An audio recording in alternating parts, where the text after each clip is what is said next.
আপনারা অনেকেই হয়তো সেকেন্ড হ্যান্ড বাইক কেনার কথা ভাবছেন, কিন্তু বাইক কেনার আগে কিছু বিষয়ে অবশ্যই খেয়াল রাখা দরকার। বন্ধুরা, আজকের ভিডিওতে আমি আপনাদের জানাবো কিভাবে একটি ভালো অবস্থায় থাকা সেকেন্ড হ্যান্ড বাইক কেনা যায়। প্রথমেই যাচাই করুন বাইকটির সব কাগজ ঠিক আছে কিনা। Registration certificate, insurance, pollution certificate এবং বাইকটি লোনে কিনা হয়েছিল কিনা সেগুলো দেখে নিন।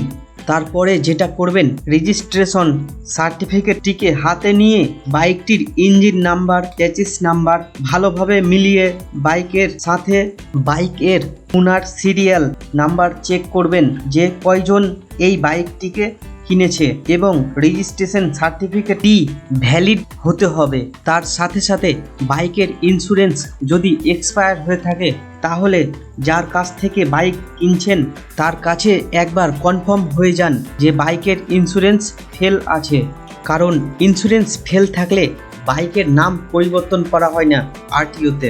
বন্ধুরা, বাইকের ডকুমেন্ট এর কোনো রকম ভুল দেখতে পান তাহলে বাইক কিনা থেকে দূরে থাকবেন, কারণ বাইক কেনার পরে অনেক রকম সমস্যায় পড়তে পারেন আপনি। সেই কারণেই আমি ভিডিওর প্রথমে বাইকের কাগজের কথা বললাম। বন্ধুরা, একটা কথা মাথায় রাখবেন, বাইকের থেকে বাইকের কাগজের দাম অনেক বেশি।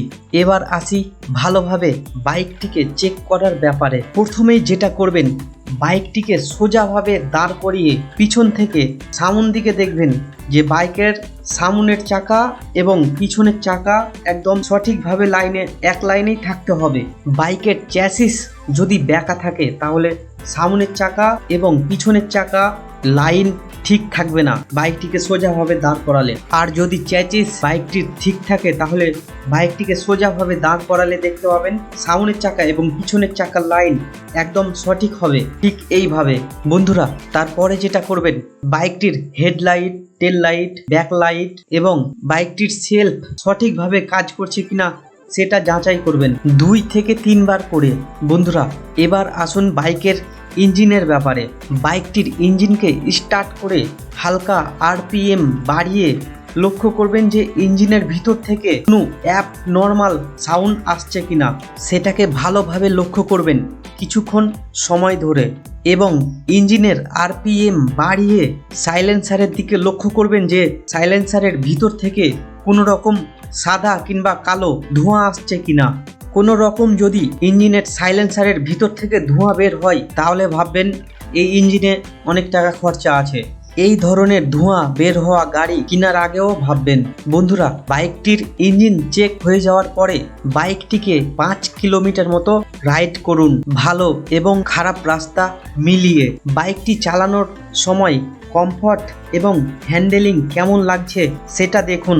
যে কোনো ধরনের কাঁপুনি বা হ্যান্ডেল যেন একদিকে টাল না মারে সেটার দিকে নজর দিন। বাইকটি রাইড করার পরে সামনে এবং পিছনের সাসপেনশনকে চেক করুন যে সাসপেনশনের ভিতর থেকে অয়েল লিক করছে কিনা।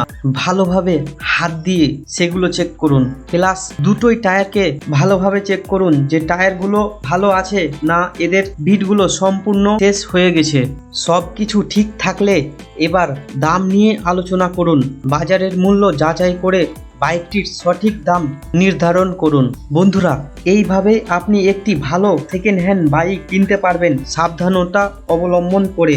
বাইক কিনলে আপনি অনেক সমস্যার হাত থেকে রক্ষা পাবেন। বন্ধুরা, বাইক কেনার ব্যাপারে আপনাদের কোনো রকম যদি প্রশ্ন থাকে তাহলে কমেন্টে জানাতে ভুলবেন না, এবং টেক29 বাংলা চ্যানেলটিকে যদি সাবস্ক্রাইব না করে থাকেন তাহলে অবশ্যই সাবস্ক্রাইব করুন, কারণ বাইক রিলেটেড ভিডিও এই চ্যানেলে দেখতে পাবেন। দেখা হবে পরের ভিডিওতে, ততক্ষণ ভালো থাকুন, সুস্থ থাকুন।